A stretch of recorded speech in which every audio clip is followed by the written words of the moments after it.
నమస్తే, welcome to Telugu రాజ్యం. ప్రస్తుతం మనతో పాటున్నారు కాంగ్రెస్ పార్టీ సీనియర్ నాయకులు, టీపీసీసీ అడ్వైజరీ కమిటీ మెంబర్, అదేవిధంగా వ్యవసాయ కమిషన్ సభ్యులు రామనాయక్ గారు. సార్ నమస్తే. నమస్తే. ముఖ్యంగా మాజీ ముఖ్యమంత్రి కేసీఆర్, మీ దోస్తైన కేసీఆర్ బిడ్డ కవిత తెలంగాణలో కొత్త పార్టీ పెట్టే అవకాశం ఉన్నట్టు కూడా ఆమె చిట్చాట్లో చెప్పిన పరిస్థితి, అదేవిధంగా కొత్త పార్టీ పెడతామన్నట్టు కూడా మాట్లాడుతున్న పరిస్థితి, కేసీఆర్ చుట్టూ దయ్యాలున్నాయి అని కూడా ఆమె చెప్పడం జరిగింది చిట్చాట్లో. ఏం చెప్తారు? ఆల్ ది బెస్ట్ చెప్తారా, లేకపోతే ఆహ్వానిస్తారా కొత్త పార్టీని? తెలంగాణ సమాజం ఎట్లా చూస్తుంది, కాంగ్రెస్ పార్టీ ఎట్లా చూస్తుంది? నేను ఆల్ ది బెస్ట్ చెప్పను, ఆహ్వానించను, వ్యతిరేకించను. ఓకే. మా చెల్లె చల్లని రూపాయికి గీతలు ఎక్కువ ఉంటుంది. మా చెల్లెకు పార్టీ పెట్టడం తొందర ఉంది. అందు గురించే వాళ్ళ తండ్రి ఎంబడి భూతాలు 10 సంవత్సరాల నుంచే భూతాలు ఉన్నాయని మేము మొత్తుకుంటున్నాం. 10 సంవత్సరాలు మొత్తం అధికారంలో ఉన్నప్పుడు ఏం చెప్పలే.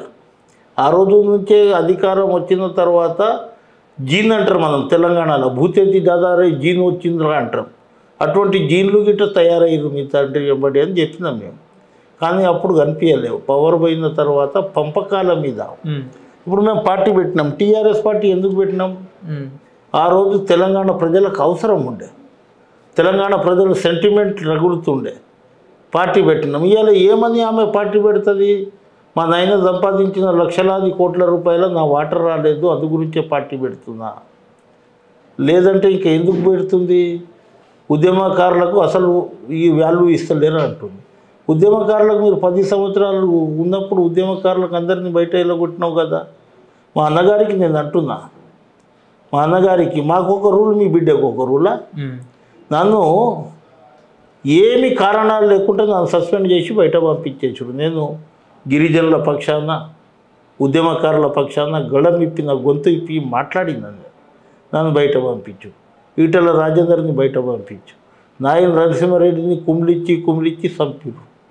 కానీ ఇవాళ నీ బిడ్డ ఇంత మాట్లాడుతూ ఉంటే మాకొక రూల్, ఆమెకు ఒక రూల్. ముందుగా సస్పెండ్ చేయి, ఆమెకు సస్పెండ్ చేసి నీ నిజాయితీ చేసుకో. నువ్వు మేము అలిగినప్పుడు, నువ్వు అలిగినప్పుడు నీవేమో దామోదర్కి పంపించినావు. మొన్న దామోదర్ పోయి రాయబారం చేస్తాడు.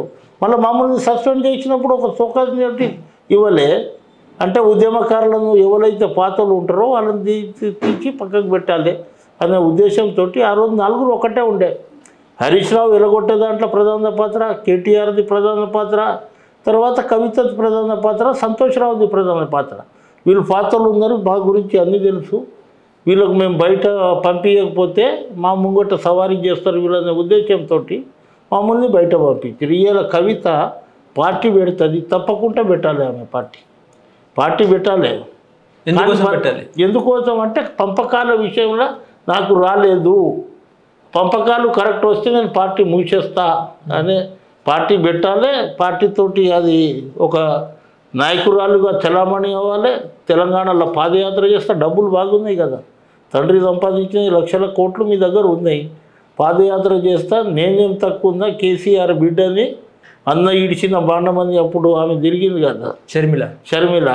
మా అన్న అవినీతి బాండంని వదులుతుందా, ప్రజలను పంచుతా అని తిరగని మంచిదే కదా. కాంగ్రెస్ రాయబారం నడిపిందంటగా, మంత్రి పదవి ఇస్తే 6 ఎమ్మెల్యేని తీసుకొస్తా అని చెప్పిందంటగా. అంటే కాంగ్రెస్ పార్టీ ఏమనుకుంటున్నావు నువ్వు? కాంగ్రెస్ పార్టీ అల్లాల్ టప్పాలకు, లేకుంటే అవినీతి పరులకు, లిక్కర్లో స్కామ్ ఉన్నోళ్లకు వాళ్ళని తీసుకుంటుందా కాంగ్రెస్ పార్టీ? కాంగ్రెస్ పార్టీకి ఒక చరిత్ర ఉంది. కాంగ్రెస్ పార్టీ స్వాతంత్రం రాకముందు భారతదేశం గురించి కొట్లాడింది. పండిత్ జవహర్లాల్ నెహ్రూ, మోతీలాల్ నెహ్రూ, శ్రీమతి ఇందిరాగాంధీ ప్రాణాలు ఇచ్చింది, రాజీవ్ గాంధీ ప్రాణాలు ఇచ్చిండు.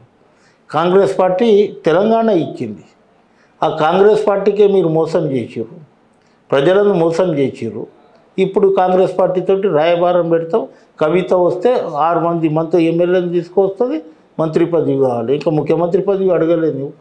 హోంమంత్రి అని చెప్పి కూడా హోంమంత్రి కాదు, హోంమంత్రి, ఫైనాన్స్ మినిస్టర్, 18 మంత్రుల శాఖలు అన్నీ నాకే ఇవ్వాలని చెప్పి రాదు. మీ అయ్యదేం పోతుంది, నీదేం పోతుంది. ఓకే. నిజంగా తాను చెప్పినట్టు బీఆర్ఎస్ని బీజేపీలో విలీనం చేసే అవకాశం ఉందని కేసీఆర్ అప్పుడే ప్రకటించారా? తను జైల్లో ఉన్నప్పుడు ఆ ప్రస్తావన తీసుకొచ్చారా మోడీ దగ్గర? కంటే ఏం చెప్తారు?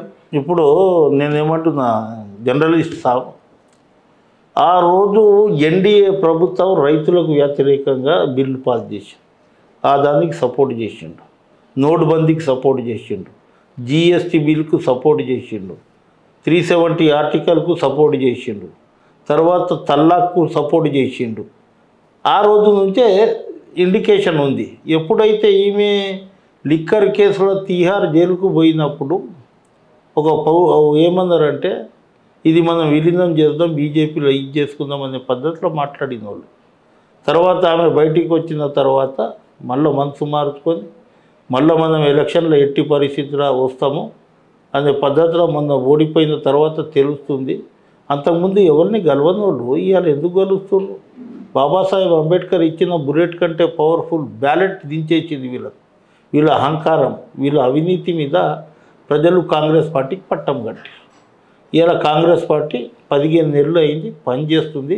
కుప్పల్లో అప్పులు పెట్టి పోయిండు, అది తెరుపుకుంటా ఇంట్రెస్ట్ కట్టుకుంటా ఒక దిక్కు పాలన చేసుకుంటా ఒక దిక్కు సంక్షేమ పథకాలకు మెల్లమెల్లగా ఇయ్యాల కాకుండా రేపు లేట్ అయినా మేము డబ్బులు చెల్లిస్తున్నాం. తప్పకుండా కాంగ్రెస్ పార్టీ అంత ఈజీగా కవితమ్మ రాగానే మేము ఇది చేస్తాము, ఎవరన్నారు హోమ్ మినిస్టర్ ఇస్తామని? అసలు మేము తీసుకోమండి. ఏమనుకుంటుందో ఆమె?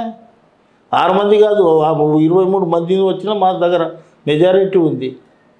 ఆ 23 మందిని ఇచ్చేసి నువ్వు పార్టీ ఇచ్చేసి ఆ 23 మందిని నువ్వు తీసుకొని పార్టీ ప్రెసిడెంట్ కాదు. నువ్వు మీ నాయన మీద యుద్ధం ప్రకటించి నేనే ఈ దానికి అధ్యక్షుడి, నాకు 14-15 మంది మెజారిటీ ఉన్నారు. అదంకంటే పెద్ద పదవి కాదు పార్టీ. ఇది పార్టీ ప్రెసిడెంట్ చాలా పెద్ద పదవి. నీకు పార్టీ ఆఫీస్ వచ్చేస్తుంది. మేము ఈ దాంతో మా చెమట మా నెత్తురుతోటి కట్టిన పార్టీ ఆఫీస్ వస్తుంది. వైఎస్ రాజశేఖర రెడ్డి అప్పుడు 100 రూపాయల గజం ఇచ్చిండు. అది 1 ఎకరం ఉండే, ఆ దానికి 1.5 ఎకర్ చేసిన నేను. జీవోలో 1 ఎకరనే ఉంది. అందులో జీవోలో ఏ వాణిజ్య వ్యాపారాలు చేయవద్దని ఉంది. తెలంగాణ బ్రాడ్కాస్టింగ్ ప్రైవేట్ లిమిటెడ్ పెట్టిర్రు, టీ న్యూస్ అక్కడికించే నడుస్తుండే. ఇప్పుడు నా నోటీసులు పోయిన తర్వాత అక్కడ ఉందో తీసేసిరో నాకు తెలియదు. ఇప్పటికీ ఉంది కదా, అక్కడ వ్యాపారం జరుగుతుంది. అవి అన్నీ నీకే వస్తుంది కదా పార్టీ ప్రెసిడెంట్ ఉంటే. మీ నాయన షేర్ నీకే వస్తుంది, మా అమ్మ షేర్ నీకే వస్తుంది, సంతోషరావు షేర్, అందులో ఎవరెవరు షేర్ అంతా నీకే వస్తుంది. పార్టీ ఆఫీస్ అవుతుంది. అక్కడికించి హోమ్ మినిస్టర్ కాదు, ప్రధానమంత్రి కారాదు. అక్కడికించి రాకెట్లు తయారు చేయి, మిసాల్ తయారు చేయి. పాకిస్తాన్ మీద మనం ఎట్లా వదులుతున్నామో తండ్రి మీద వదులు, అట్లా నీ బావ మీద వదులు, నీ అన్న మీద వదులు, నీ చిన్నమ్మ కొడుకు మీద వదులు. ఆ పని చేయి, సంతోషిస్తాం. ఇప్పటికీ కొత్తగా ఇవాళ 5:30కి పూజా కార్యక్రమం ఉంది. కొత్తగా జాగృతి పూజ, కొత్త భవనము. రేపు మాపో పార్టీ అజెండా కూడా తయారు చేసే అవకాశం వార్తలు వస్తున్న పరిస్థితి. ఏం చెప్తారు? కొత్త జాగృతి కొత్త పార్టీ. ఇంతకుముందు అనేక మంది పార్టీలు పెట్టిరు, అనేక మంది పార్టీలు పెట్టిరు. నరేంద్ర సాబ్ టైగర్ నరేంద్ర అంటే ఒక వెలిగిండు బీజేపీలో. అటువంటిది మోసం చేసిండు. తర్వాత ఏమో విజయశాంతి పెట్టింది. ఆమెను తల్లి మనం అంతా తెలంగాణలో ఒకటని ఆమె పార్టీని విలీనం చేసిండు. ఇవాళ మళ్ళా దేవేందర్ గౌడ్ పార్టీ పెట్టిండు. ఏమైంది పరిస్థితి మనకంతా తెలుసు. ఈమె పార్టీ పెడుతుంది, ఈమె పంపకాలు వాటా మొత్తం క్లియర్ అయిన తర్వాత ఈ పార్టీని మళ్ళీ బీఆర్ఎస్లో విలీనం చేస్తుంది. అందు గురించి ఈ డ్రామా. జాగృతి లేరా ప్రజలు? తెలంగాణలో జాగృతి తీసుకొచ్చిందే రాములు నాయక్, మీకు తెలుసో తెలియదో. 2008లో బోత్ నియోజకవర్గంలో మెడికల్ కాంపెట్ ఇచ్చిందే రాములు నాయక్. అక్కడికించి మొదలుపెట్టింది, అక్కడికించి అవినీతి మొదలైంది వీళ్ళకు. ఇవాళ జాగృతి ఆఫీస్ పెడతావు, పైసలు మస్తు ఉన్నాయి. నేను సంపాదించిందా లేకుంటే ఎక్కడన్నా ఫ్యాక్టరీలు పెట్టి ఇండస్ట్రీస్ పెట్టి కష్టపడి యంత్రాంగాలు నడిపించిరా? కట్టలు వచ్చినాయి పైసలు మా బలిదానం మీద. మా ఉసురు కలకల మీకు జరుగుతుంది. ఇంతకుముందు ఏ పాపం చేసినా ఏమో అరే మీద పోయిన తర్వాత నువ్వు పాపం తీర్చుకోవాలరా భగవంతుని దగ్గర ఉంటున్నాడు.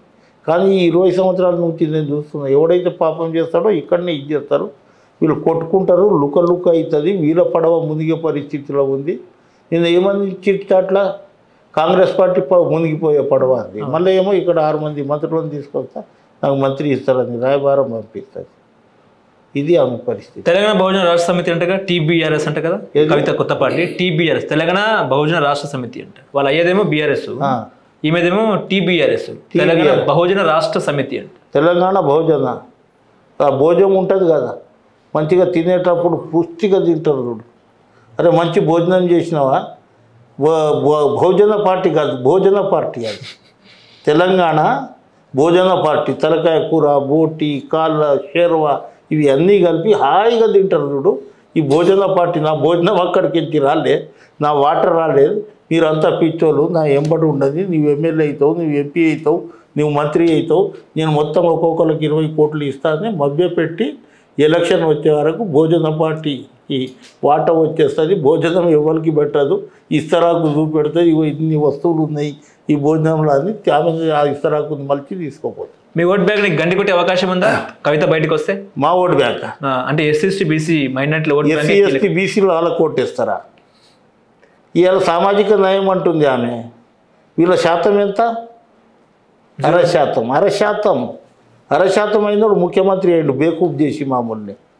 ఈ 0.5%కి ఎస్సీ ఎస్టీ బీసీలు 42% ఉందా, బీసీలు 12% ఉందా, ఎస్టీలం 18% ఉందా, ఎస్సీలం.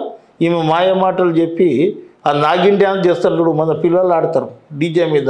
ఇప్పుడు చేస్తలేరు, మేము చిన్నగా ఉన్నప్పుడు నాగిన్ డ్యాన్స్ ఉంటాయి ప్రతి భరత్, అటువంటి నాగిన్ డ్యాన్స్ చేస్తుంది ఈమె. మళ్ళీ ముడుచుకొని పోతుంది. అంటే బీసీలకు అన్యాయం చేస్తున్నారు, బీసీలకు తగిన ప్రాధాన్యత లేదు అన్నట్టు కూడా మాట్లాడుతుంది ఆమె. రాజ్యాధికారం దిశగా ముందుకెళ్ళాలి అని చెప్పేసి గతంలో బీసీ జంతర్ మంతర్ దగ్గర కూడా ధర్నా చేసింది కదా బీసీల మీద ప్రేమతోటి. బీసీలో ఓటు బ్యాంక్ మాకు కావాలనే ఉద్దేశంతో చేస్తుంది. మళ్ళీ 10 సంవత్సరాలు నీకు బీసీలు ఎందుకు యాదకు రాలే? గద్దారన్న ఒక బీసీ కదా, కాళ్ళకు గద్దలు కట్టి పాటలు పాడిండు కదా, ఒక విట్టలు అంటారు ఆయనకి. వాళ్ళ మిస్సెస్ మా మీటర్ ఫ్యాక్టరీలో 25 సంవత్సరాలు పనిచేసింది. మా ఇంట్లో వచ్చి భోజనం చేస్తుండే టిఫిన్. అటువంటిని ఉద్యమాలు పనిచేసినోడు ఉద్యమకారునికి మీ నాయన దాదాపు 5 గంటలు బంగ్లా పక్క గుర్తుపెట్టి ప్రగతి భవన్లో ఆయన ఉసురు దొరుకుతలేదా ఇంకా మీకు? ఇంకా అందరూ ఉసురు దలుగుతుంది మీకు. మీకు చూస్తూ ఉంటారు, మీరు ఇట్లనే కొట్లాడుకోవాలి, మేము అట్లనే చూసి సంతోషపడాలి. బీసీలు ఏం పిచ్చోళ్ళు అనుకుంటుందా? ఎప్పుడు 10 సంవత్సరాలు పూలే విగ్రహం పెట్టాలని ఎప్పుడు చెప్పలే, ఇప్పుడు ఎందుకు చెప్తున్నావు? పూలే విగ్రహం పెట్టాలి, అసెంబ్లీలో పూలే విగ్రహం పెట్టాలి అని ఇప్పుడు చెప్తున్నావు. 10 సంవత్సరాలు ఎందుకు రాలే? పూలే యాదకు రాలే, అంబేద్కర్ యాదకు రాలే, బాబు జగజీవన్ రామ్ రాలే, సేవాలాల్ మహారాజ్ రాలే. మొన్న తాండకు పోయింది, దుంకుతుంది ఆడ సేవాలాల్ మహారాజ్. ఇక్కడ ఆడవాళ్ళు భోగు పెడతారా? మా దాంట్లో వాళ్ళు పిచ్చోళ్ళు ఉన్నారు, తీసుకుపోయి ఆ భోగుల నెయ్యి ఎప్పిస్తారు. తప్పు అది. ఓకే, ఇప్పుడు కాళేశ్వరం కమిషన్ విచారణ ఎట్లా ఇస్తారు మా నాన్నకు అని చెప్పేసి రేపు జూన్ 4న ధర్నా చేసే అవకాశం ఉన్నట్టు కూడా వార్తలు వస్తున్నాయి. ఇందిరా పార్క్ వద్ద ఎట్లా ఇస్తారు మీరు కేసీఆర్కి నోటీసులు, కాళేశ్వరం నోటీసులు? సత్యహరిచంద్రుడా మీ నాయన? సత్యహరిచంద్రుడు ఉంటే నోటీస్ ఇయ్యం. సత్యహరిచంద్రుడు మొత్తం ఆస్తులు తాకట్టు పెట్టి ఆడ ఎక్కడ ఈ శ్మశాన వాటికలో కాపర్ ఇది లేక చేసిండు, ఒక వర్కర్ లేక పని చేసిండు. మీ నాయన అవినీతి చేసిండు, కాళేశ్వరం నోటీసులు ఇవ్వకపోతే గులాబీ దండలే అన్న చెప్పు మళ్ళా. అయితే నీ నాయన ఏమో దేవుడు అంట ఒక దిక్కు, ఆయన ఎంబడి దయ్యాలు. హరీష్ రావు కాళేశ్వరంలో తినలేదా పైసలు?